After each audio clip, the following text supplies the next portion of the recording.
Assalamualaikum warahmatullahi wabarakatuh. Saya Nadrah binti Ahmad Mazuki. Saya akan membacakan surah An-Nisa bermula ayat 75 hingga 76. A'udzu billahi minasy syaithanir rajim.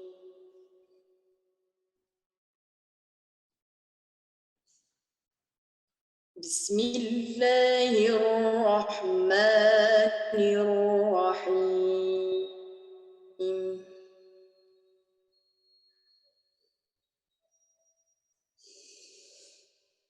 وما لكم لا تقاتلون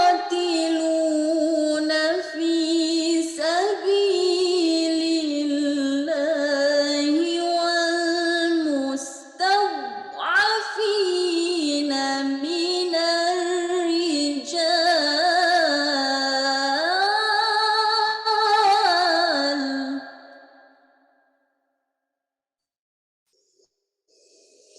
والمستضعفين من الرجال والنساء والولدان الذين يقولون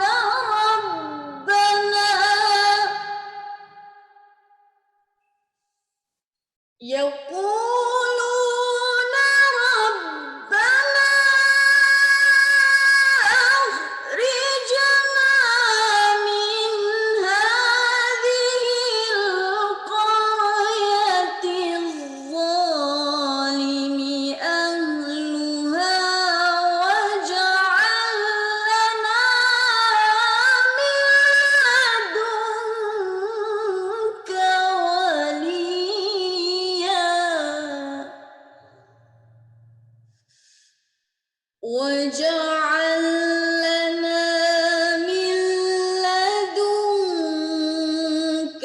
وليا واجعل لنا من لدنك نصيرا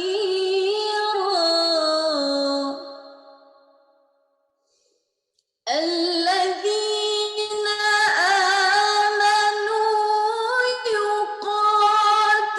يقاتلون في سبيل الله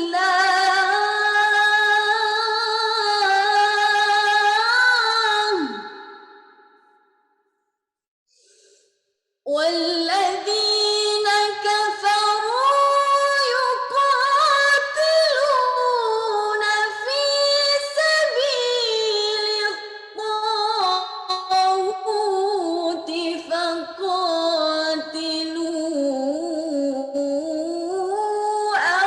أولياء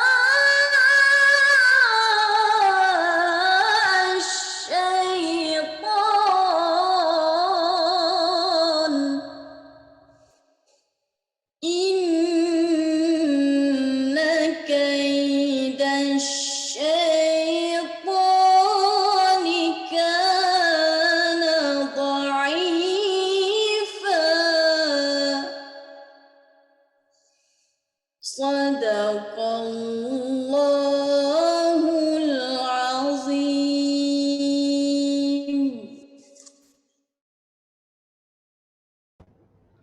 Sadaqallahul azim. Bismillahirrahmanirrahim. Alhamdulillahirabbil alamin wassalatu wassalamu ala asyrafil anbiya'i wal mursalin wa ala alihi washabbihi ajmain. Alhamdulillah, kita panjatkan kesyukuran kepada Allah Subhanahu wa taala.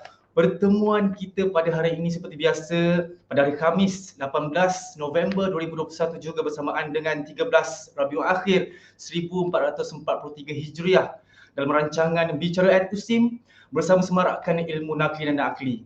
Jangan lupa hashtag di ruangan Facebook ataupun media sosial kita, hashtag #Bincang@Usim. InsyaAllah pelayar-pelayar dan juga penonton setia Facebook TV Al-Hijrah, hari ini kita akan sajikan kepada anda isu yang sangat kita kata memang isu semasa yang mungkin kita buat besar, namun perbincangan yang santai dan juga ringkas kita cubalah sampaikan apa yang boleh seringkasnya secara tuntas sehingga sampailah kepada masyarakat kita insya-Allah.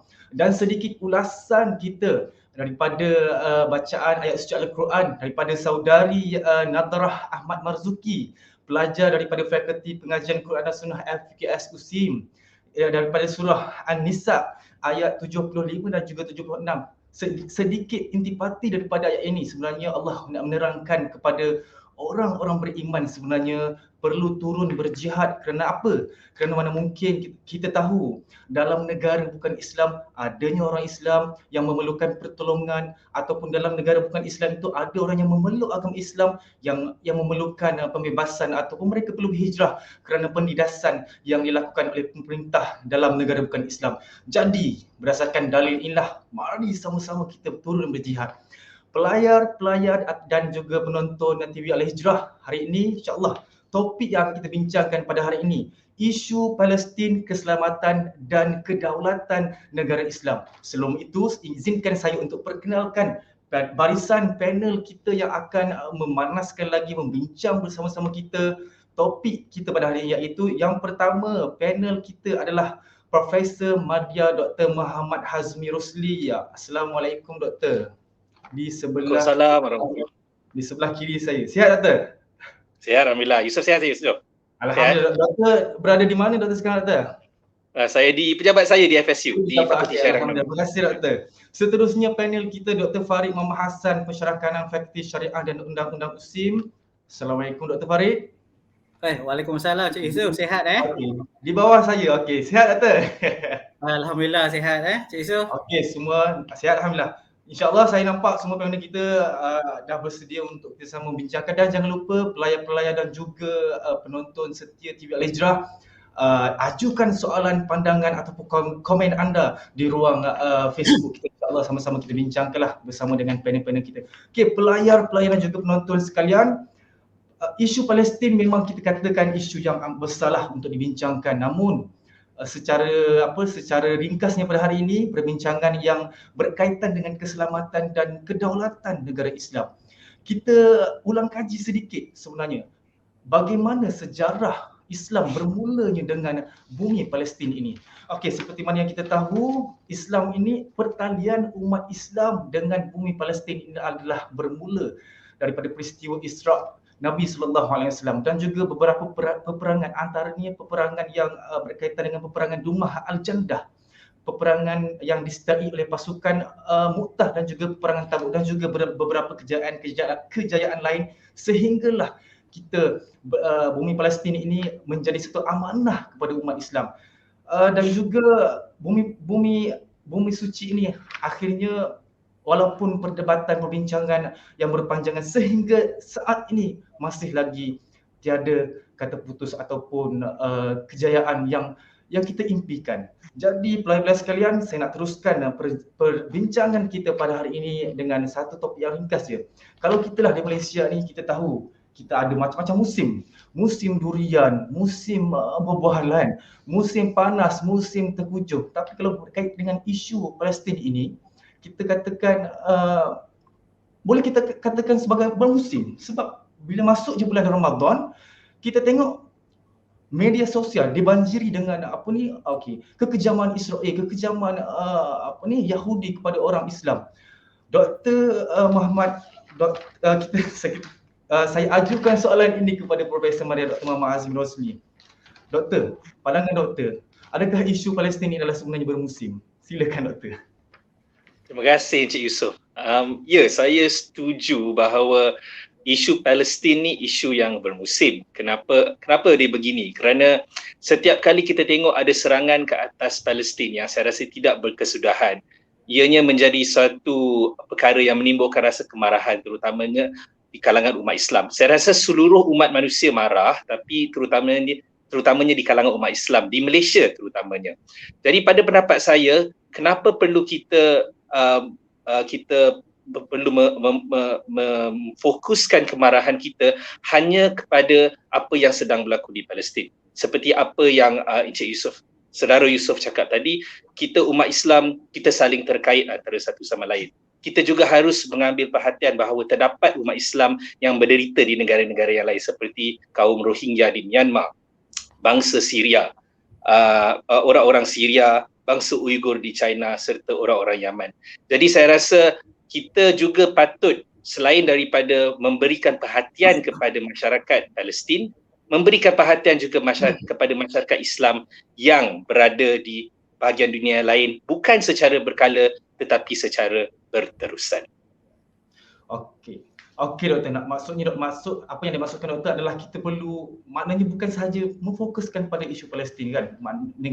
Negara Islam, negara bukan Islam lain pun ada juga umat-umat Islam yang memerlukan pertolongan daripada kita, insya-Allah.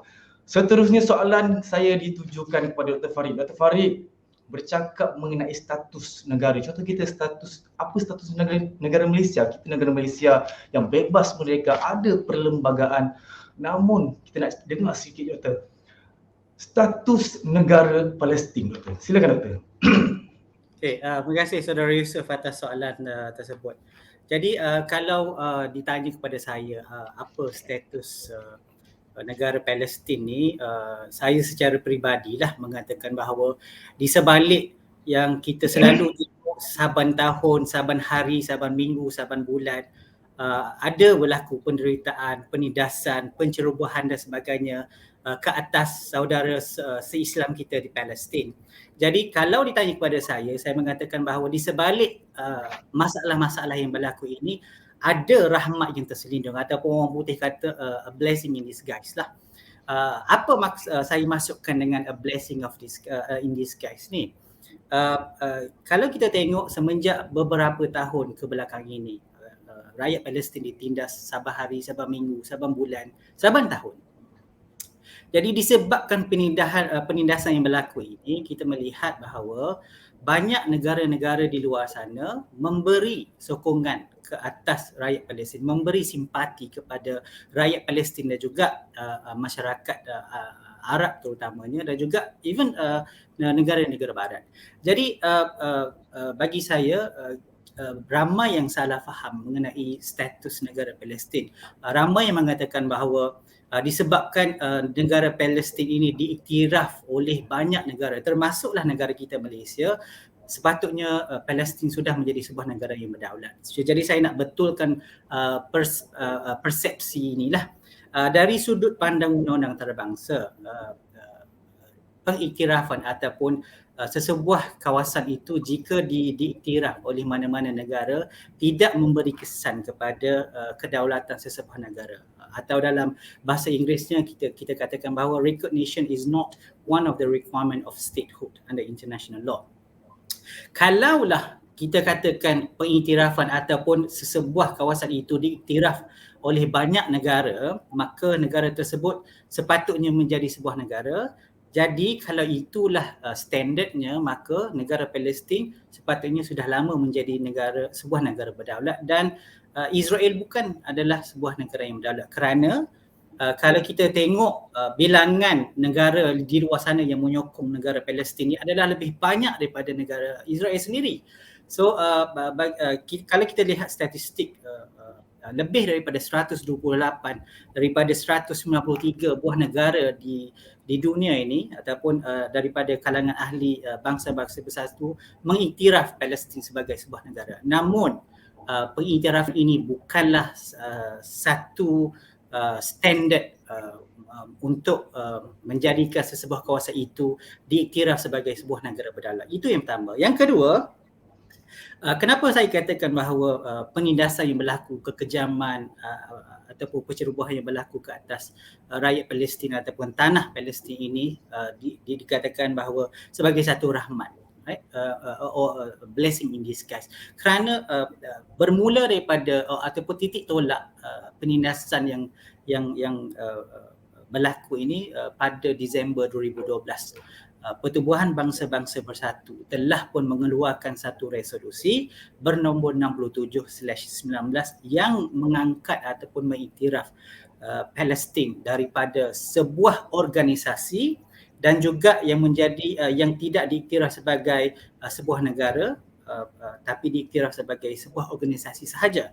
Tapi melalui resolusi tersebut, kedudukan ataupun status Palestin di Pertubuhan Bangsa-Bangsa Bersatu PBB telah pun diangkat menjadi sebuah negara yang belum lagi menjadi sebuah negara ahli kepada Pertubuhan Bangsa-Bangsa Bersatu. Jadi ramai yang tanya, so kalau Palestin tak jadi ahli Pertubuhan Bangsa-Bangsa Bersatu ni, so maknanya bukan negara lah. Jadi jawapan saya mengikut perspektif undang-undang antarabangsa, kalau tak jadi negara ataupun tidak jadi ahli kepada Pertubuhan Bangsa-Bangsa Bersatu sekalipun, tidak menidakkan kedudukan Palestin sebagai sebuah negara. Saya bagi contoh. Holy See ataupun Vatican. Right? Vatican ini pun bukanlah ahli kepada Pertubuhan Bangsa-Bangsa Bersatu. Tapi Vatican ini ataupun Holy See ini masih lagi diiktiraf sebagai sebuah negara berdaulat dalam sudut pandang undang-undang antarabangsa. Jadi apa yang berlaku, right? Semenjak kebelakangan ini, even bertahun-tahun lamanya penindasan dan juga kekejaman yang berlaku, ada rahmat di sebaliknya. Kembali kepada Okey, terima kasih Doktor. Kiranya status Palestin sebagai sebuah negara tu tetap di sebagai sebuah negara, ya Doktor? Okey. Ya betul. Dari sudut undang-undang antarabangsa itulah. Okey, walaupun pelbagai strategi nak hapuskan nama dalam peta dunia kan, namun dia tetaplah berstatus sebagai sebuah negara. Okey. Jangan lupa pelayar-pelayar penonton-penonton setia TV Al-Hijrah, ajukan soalan anda, pertanyaan anda, apa jua komen anda di ruangan Facebook TV Al-Hijrah, insya-Allah. Kita nak bawa sikitlah penonton kita ke soalan yang berkait dengan masyarakat kita sebenarnya. Dr. Muhammad Hazmi, kalau kita nak relate lah dengan masyarakat kita, bercakap mengenai isu Palestin, kita tahu diceroboh negara Palestin, diceroboh, diserang ataupun anasir luar yang datang menyerang tu nak menguasai lah bumi Palestin. Kalau Malaysia lah Doktor, apa nasihat Doktor supaya kita dapat menjaga ataupun mengekalkan keamanan negara kita ni Doktor? Silakan Doktor. Terima kasih Saudara Yusof, soalan yang sangat relevan, sangat berkait rapat dengan apa yang kita bincangkan sekarang ini. Saya merasakan apa yang berlaku di Palestin dan Israel ini adalah masalah perebutan wilayah yang tidak berkesudahan. Kerana tidak wujud sepadan antarabangsa yang jelas. Tidak wujud sepadan antarabangsa yang jelas di antara Palestin dan Israel. Kalau kita bandingkan negara kita, dahulunya kita pernah menjadi sebuah persekutuan yang dibentuk melalui gabungan Malaya, Tanah Melayu, Sabah, Sarawak dan Singapura. Apabila Singapura dikeluarkan daripada persekutuan Malaysia pada tahun 1965, Malaysia dan Singapura telah menetapkan sepadan antarabangsa antara kedua-dua entiti politik ini, antara kedua-dua negara ini, membolehkan Malaysia dan Singapura maju ke depan. Singapura sekarang menjadi salah sebuah negara yang paling maju di dunia, paling kaya. Malaysia pula adalah sebuah negara membangun yang maju serta antara sebuah negara yang paling aman di dunia. Menurut Indeks Keamanan Antarabangsa, Malaysia adalah antara negara yang paling aman bukan saja di Asia tapi di dunia. Jadi apa yang saya mahu maksudkan di sini adalah apabila kita mempunyai sempadan antarabangsa yang tetap, tidak mungkin negara lain boleh menceroboh negara kita kerana semua negara di dunia ini adalah tertakluk kepada piagam PBB, Pertubuhan Bangsa-Bangsa Bersatu, Perkara 2/4 yang menyatakan negara-negara lain tidak boleh menceroboh keutuhan wilayah negara-negara lain. Jadi oleh itu kita tidak pernah dengar sejak pemisahan yang berlaku pada tahun 1965 di antara Singapura dan Malaysia, kita kekal sebagai jiran yang aman di dalam membentuk negara yang maju ke depan. Tapi bagi isu Palestin dan Israel ni belum ada sempadan antarabangsa yang tetap. Sempadan yang ada pada hari ini adalah sempadan gejatan senjata yang wujud beberapa tahun yang lalu. Jadi pada pandangan saya, bukanlah saya menyokong kewujudan negara Israel. Saya menyokong penuh kewujudan negara Palestin sahaja. Tapi berdasarkan apa yang berlaku pada hari ini, kita perlu menghentikan penindasan terhadap rakyat Palestin. Dan ini boleh dilakukan sekiranya negara Palestin dapat, seperti Dr. Farid cakap, ia adalah sebuah negara. Jadi perlu tetapkan sempadannya. Apabila dah tetap sempadannya, bukan sekadar sepadan gejatan senjata, ada sepadan antarabangsa, mungkin kedua-dua negara boleh maju ke depan dan saling menghormati keutuhan wilayah masing-masing. Tapi ini tidak bermaksud saya menyokong kewujudan negara Israel, kerana pada asalnya ia adalah sememangnya wilayah Palestin. Terima kasih. Okey, baik Doktor. Maknanya betapa pentingnya ada sempadan negara itu supaya tidak senang diceroboh oleh orang-orang luar. Dr. Farid, okey, kita tahu Palestin ini bila mana berlaku serangan, mulalah ada perjanjian, ada resolusi, ada genjatan senjata, Doktor. Setiap kali berlaku serangan pencerobohan, akhirnya disudahi dengan genjatan senjata, resolusi ataupun perjanjian maupun deklarasi. Adakah ia sekadar wayang, Doktor? Sebab nampak masih tidak berkesudahan, Doktor. Silakan, Doktor. Okay, terima kasih Saudara Yusof.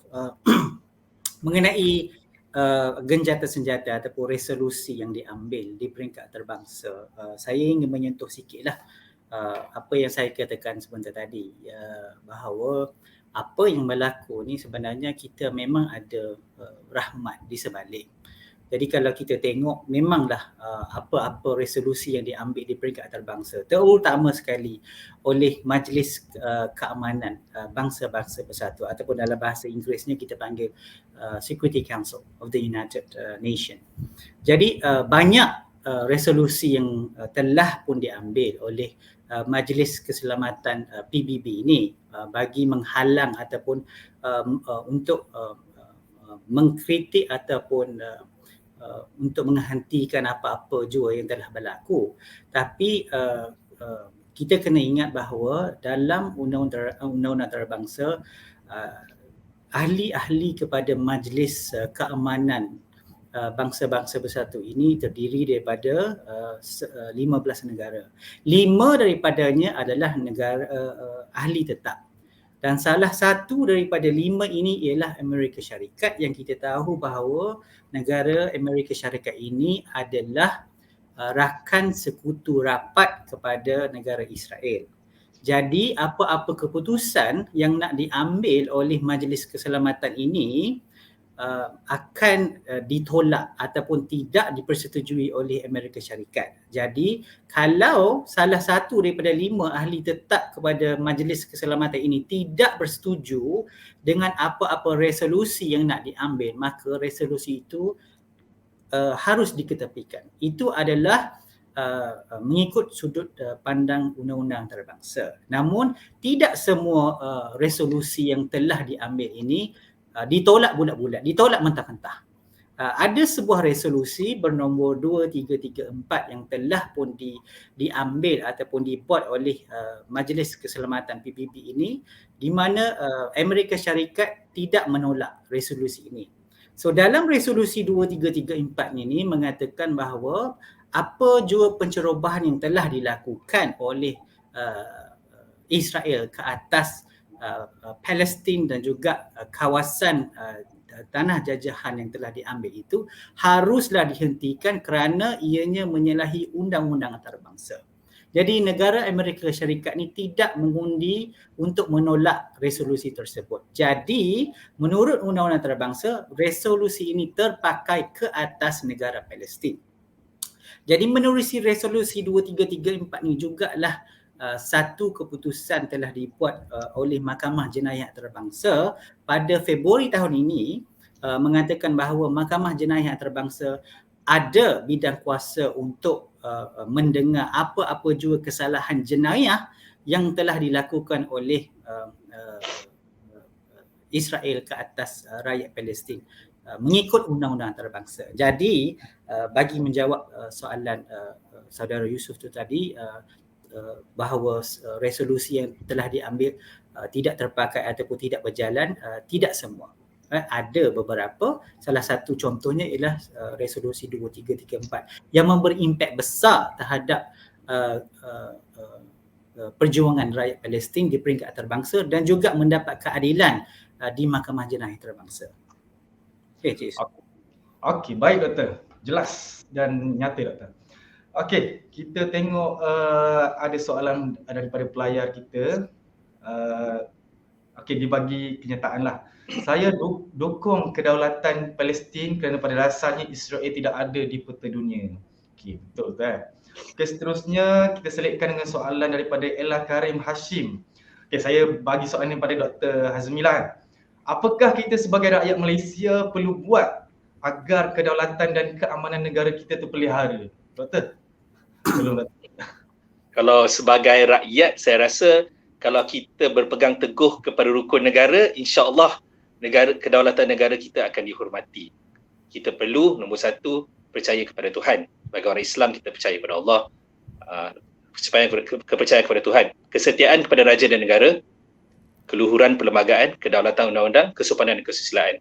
Jadi rukun negara ni dia meliputi semua perkara. Apabila kita menghormati undang-undang, apabila kita memberikan keutamaan kepada keluhuran perlembagaan, maka secara langsung kita menjadi rakyat yang baik, kita akan menjadi rakyat yang mengikut dan tidak melanggar undang-undang dan menyayangi negara. Jadi untuk pada peringkat rakyat, saya rasa asalkan kita menanamkan sifat menyayangi negara dengan mentaati undang-undang yang telah ada, kita akan berjaya untuk sentiasa menjaga kedaulatan negara kita. Dan pada peringkat pemerintah, sekiranya berlaku sebarang pencerobohan seperti yang pernah berlaku, yang seringkali berlaku di Laut Cina Selatan, membabitkan bukan sahaja China tapi negara-negara yang menuntut Laut Cina Selatan, negara-negara yang lain, kita pemerintah Malaysia seharusnya sering membuat bantahan atau protes kerana menurut undang-undang antarabangsa, sekiranya sesebuah negara itu berdiam diri dengan tindak tanduk negara-negara lain yang menyalahi kedaulatan undang-undang negara kita, kita perlulah membuat protes dan bantahan supaya kita tidak, apabila dalam undang-undang antarabangsa sesebuah negara itu diam dengan apa yang dilakukan oleh negara-negara lain, itu adalah menandakan kita bersetuju dengan pencerobohan yang dilakukan. Jadi pada peringkat rakyat, saya rasa kita perlu taat pada undang-undang untuk menjadi rakyat yang baik bagi kedaulatan negara terpelihara. Pada peringkat pemerintah, sekiranya terdapat pencerobohan di kawasan yang dituntut oleh banyak negara seperti di Laut Cina Selatan, kita perlulah sentiasa membuat protes apabila berlaku sebarang pencerobohan yang dikatakan menceroboh wilayah yang dituntut oleh kita, supaya kita tidak dilihat seperti sebuah negara yang berdiam diri, kerana kalau kita berdiam diri, kita bersetuju dengan apa yang dilakukan oleh negara lain tersebut. Terima kasih Doktor. Saya nampak dalam isu penjagaan sepadan negara ni dia sangat serius Doktor, isu ni Doktor. Betul Doktor? Sebab Betul. Kalau silap pemerintah tu tak bersuara macam Doktor beritahu tadi, tidak bersuara tandanya bersetuju. Nampak memang serius, memang betul-betul perlu menjaga perairan negara daripada diceroboh oleh. Pemerintah Malaysia telah melakukan tanggungjawab yang sangat baik. Baik, Alhamdulillah. Okey, kita ada lagi soalan daripada pelayar kita di Facebook Tiwal Hijrah. Saya nak tujukan kepada Dr. Farid. Soalannya, sekiranya pengiktirafan recognition negara lain tidak memberi pemberat atau weightage dalam isu statehood Palestin, bagi pendapat doktor, wajarkah persempadanan semula dilakukan untuk menyelesaikan isu perebutan kedaulatan Doktor? Silakan Dr. Farid. Okey, terima kasih kepada kita punya pelayar dan juga ke atas soalan tadi. Nurul Quratul Aini nama dia. Ya, Puan Quratul Aini dia ya. Untuk menjawab soalan ni, saya nak sentuh sikitlah perkara pengiktirafan dari sudut undang-undang antarabangsa. Jadi kalau pengiktirafan ini menjadi pemberat kepada ataupun menentukan sama ada sebuah kawasan itu sepatutnya dikategorikan ataupun diiktiraf sebagai sebuah negara yang berdaulat, maka banyaklah negara yang akan menjadi sebuah negara yang berdaulat kerana mendapat pengiktirafan oleh masyarakat antarabangsa. Saya bagi contoh, Kosovo mendapat lebih daripada 102 sokongan daripada negara-negara di dunia. Western Sahara, Taiwan, South Ossetia, Abkhazia dan juga Northern Cyprus. So negara-negara ini mendapat pengiktirafan daripada banyak negara luar. Namun itulah yang saya katakan tadi, pengiktirafan ataupun recognition ini bukanlah pemberat kepada penentuan sesebuah negara itu sama ada ia sepatutnya dikategorikan sebagai sebuah negara berdaulat ataupun tidak. Itu yang pertama. Yang kedua, mengenai demarcation, saya tertarik jugalah, saya setujulah dengan apa yang dikatakan oleh Prof. Madia Dr. Muhammad Azmi sebentar tadi, mengatakan bahawa demarcation ataupun sempadan antarabangsa harus ditentukan.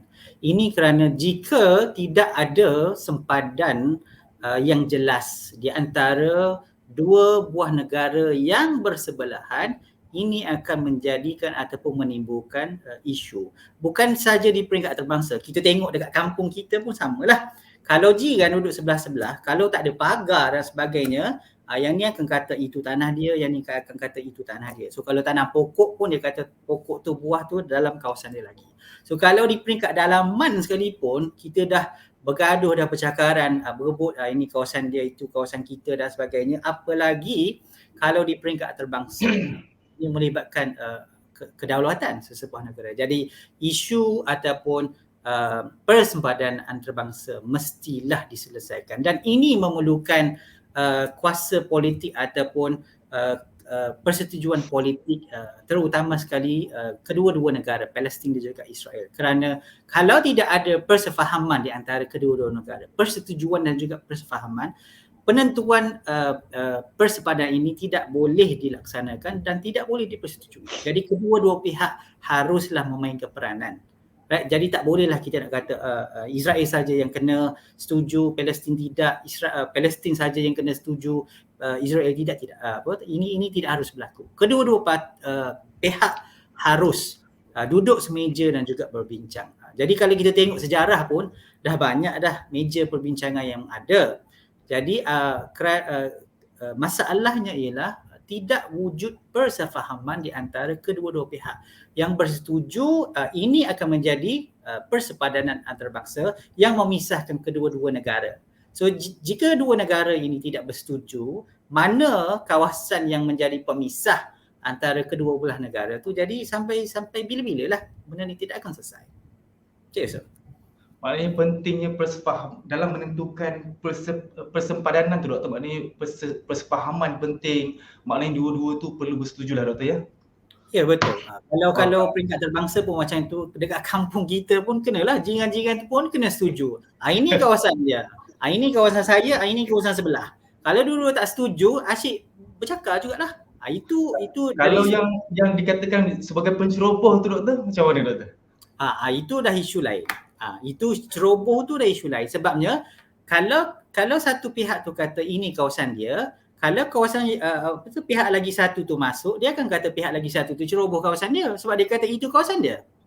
Jadi kalau pihak lagi satu kata ini kawasan dia, pihak lagi satu masuk kawasan dia, dia akan tuduh pihak lagi satu tu ceroboh kawasan dia. Jadi kedua-dua pihak harus memainkan peranan. Okey. Baik, Doktor. Ada soalan terakhir kot. Okay, kita ada memang lebat lah soalan yang ditanya ni di apa. Okay, kita fokus pada satu soalan ni daripada Abdul Rashid A. Raziz. Kita tujukan pada Dr. Hazmi. Ada tak cara untuk bypass atau overcome kuasa veto dari United Nations Security Council member kalau US akan veto segala cadangan untuk mengiktiraf Palestin? Agak mustahil untuk Palestin mendapatkan status negara dan ahli PBB. Dr. Azmi, silakan. Jawapan realiti, kalau nak realiti memang tak adalah, melainkan Amerika Syarikat dan anggota tetap Majlis Keselamatan Pertubuhan Bangsa-Bangsa Bersatu sendiri yang melepaskan kuasa veto yang mereka ada, tapi saya rasa itu tidak mungkin. Tapi kalau katakanlah kita ingin menjadi sebuah negara yang mempunyai privilege yang seperti itu, saya rasa apa yang kita perlu buat adalah bangunkan negara-negara Islam kan banyak, kita ada pertubuhan kita sendiri, bangunkan negara-negara Islam, kita timba ilmu seperti mana hebatnya sarjana-sarjana terdahulu sehinggakan dunia barat memandang tinggi kepada sarjana Islam. Apakah ciri-ciri yang ada pada 5 kuasa besar yang dalam Majlis Keselamatan PBB itu? Mereka mempunyai teknologi, mereka mempunyai ilmu, dan mereka mempunyai apa yang dikatakan sebagai tool, alat untuk maju ke depan. Tak lain tak bukan ilmu dan teknologi. Jadi kita tanya pada diri kita sendiri sekarang, kita ada tak ilmu dan teknologi? Kemungkinan kita ada, kemungkinan kita tak ada. Tapi secara amnya, dunia Islam tidaklah sehebat seperti apa yang kita pernah ada dulu. Jadi kalau untuk bypass or overcome veto tu, memang saya rasa tak ada, sebab tak mungkin negara kuasa besar ni akan melepaskan kuasa yang ada pada mereka. Tapi untuk kita mengimbangi kekuatan mereka, cara yang kita perlu lakukan adalah untuk menguasai ilmu, menguasai teknologi, menguasai kekuatan di peringkat dunia. Sekiranya negara seperti Korea yang pernah dijajah oleh pelbagai bangsa seperti China, Jepun, Korea pernah dikuasai, China bukan dijajah lah, pernah dipengaruh, pernah dijajah oleh Jepun, oleh Soviet Union dan Amerika Syarikat. Bangsa yang terjajah boleh maju hanya dalam 1 atau 2 generasi. Tengok Korea di mana sekarang, berjaya menggegar dunia. Kenapa bukan dunia Islam? Jadi saya rasa apa yang kita perlu lakukan bagi mengimbangi kekuatan kuasa-kuasa dunia ini agar nasib kita lebih terbela adalah untuk menguasai ilmu, menguasai teknologi supaya kita lebih mendunia, dan apabila kita mendunia, kita lebih dihormati. Baik, terima kasih kepada Dr. Hazmi. InsyaAllah kita dah masuk kepada sesi penghujung rancangan. Jadi saya berikan ruang kepada Dr. Farid dulu sedikit khulasah ataupun kesimpulan yang ringkas berdasarkan kepada perbincangan kita pada hari ini. Silakan Dr. Farid. Terima kasih Saudara Yusof. Jadi secara untuk penutup ataupun khulasahnya, saya nak kaitkanlah apa yang Prof Madya Dr. Hazmi katakan tadi tu. Kita kena berpegang kepada dari perspektif Malaysia lah, kita berpegang kepada rukun negara. Pertama, percaya kepada Tuhan. Jadi kita rujuk balik apa ataupun ayat-ayat suci Al-Quran yang telah dibaca sebentar tadi oleh Korea kita tu, mengatakan bahawa kita kena berjihad dan juga kena berdoa. Jadi semua kita tahu bahawa doa adalah senjata umat Islam. Jadi apa yang kita lihat hari ini, status dan juga kedudukan negara Palestin ini makin lama dan makin kukuh di peringkat antarabangsa. Ini adalah berkat doa seluruh umat Islam mendoakan kesejahteraan saudara se-Islam kita di Palestin. Itu yang pertama. Yang kedua, kalau kita nak rely ataupun bertumpukan hanya kepada doa, itu tidak cukup. Jadi kita perlu kepada jihad seperti yang Korea kita baca tadi tu. So jihad dekat sini saya nak kaitkanlah dengan poin Prof Madya Dr. Hazmi kata, kita perlu ada ilmu, lahirkan sarjana yang ada, lahirkan teknologi supaya kegemilangan masyarakat Islam dikembalikan. Dan bukan setakat ilmu dan juga teknologi, kita juga harus berkorban dari segi tenaga, dari segi wang ringgit dan juga suara. Jadi suara yang ada ni bagi saya tak cukup dengan rakyat. Kerajaan ataupun baik dalam negara kita ataupun masyarakat antarabangsa juga harus menyuarakan sokongan mereka dan juga bantahan terhadap apa yang terhadap kekejaman yang telah dilakukan ataupun yang sedang dilakukan ataupun yang akan dilakukan oleh mana-mana pihak, terutama sekali daripada pihak negara Israel ke atas saudara si-Islam kita di Palestin. Cheers. Okey, baik Doktor. Seterusnya silakan Dr. Hazmi sedikit penggulungan daripada Doktor mengenai isu yang kita bincangkan pada hari ini. Silakan Doktor. Terima kasih Saudara Yusof. Saya rasa masalah Palestin ini tidak akan selesai sehingga kita kembali semula berpegang teguh kepada ayat pertama yang diturunkan, Iqra bismillahirrahmanirrahim khalaq, iaitu bacalah dengan nama Tuhan yang telah bacalah dengan nama Tuhanmu. Jadi ayat ini sendiri menyatakan dengan jelas bahawa perkara yang umat Islam perlu lakukan adalah baca, iaitu menimba ilmu. Menurut saya apa yang berlaku sekarang, kemungkinan besar kita tidak mengikut apa yang diajarkan di dalam kitab suci Al-Quran kita ini sendiri.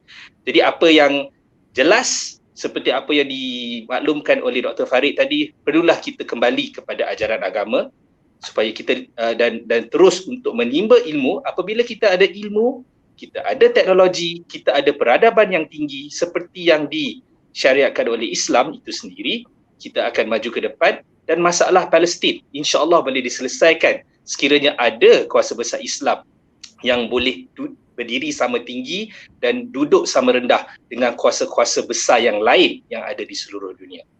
Apabila itu berlaku, insya-Allah saya rasa dengan izin Tuhan, dengan usaha kita sendiri, mungkin bukan pada generasi ini, mungkin generasi akan datang, nasib rakyat Palestin dapat berubah sekiranya kita sama-sama umat Islam dan umat manusia berusaha bersama-sama bagi mengekalkan keamanan di dunia tanpa ada sengketa seperti mana yang berlaku di antara Israel dan Palestin pada hari ini.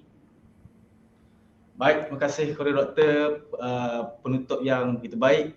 Terima kasih kita ucapkan kepada kedua panel kita dalam sesi bincang ayat USIM hari ini, isu Palestin, keselamatan dan kedaulatan negara Islam. Terima kasih juga kepada pelayar-pelayar yang sudi bersama kita setengah jam membincangkan isu ini.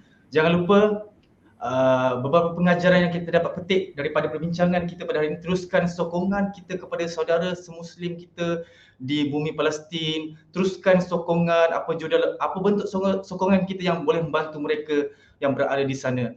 Dan yang paling penting, mereka juga bukan Islam memang merancang pelbagai strategi ataupun agenda jahat mereka, namun perancangan kita, strategi kita, Allah bersama kita. Terima kasih kepada semua dalam sesi pada kali ini. InsyaAllah kita jumpa lagi pada hari dan waktu yang sama dalam Bincang Ayat USIM. Saya Ahmad Yusof bin Zainal Abidin. Assalamualaikum warahmatullahi wabarakatuh. Terima kasih.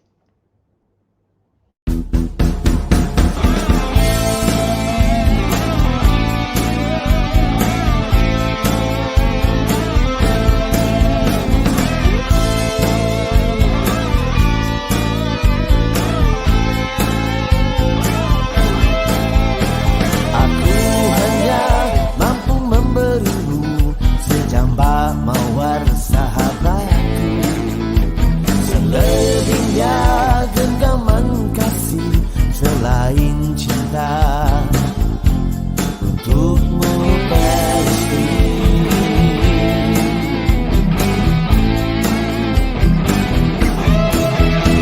Cinta itu kau tahu adalah aliran bersatu dalam darah kami, lalu mengenali kepedihan menggetarkan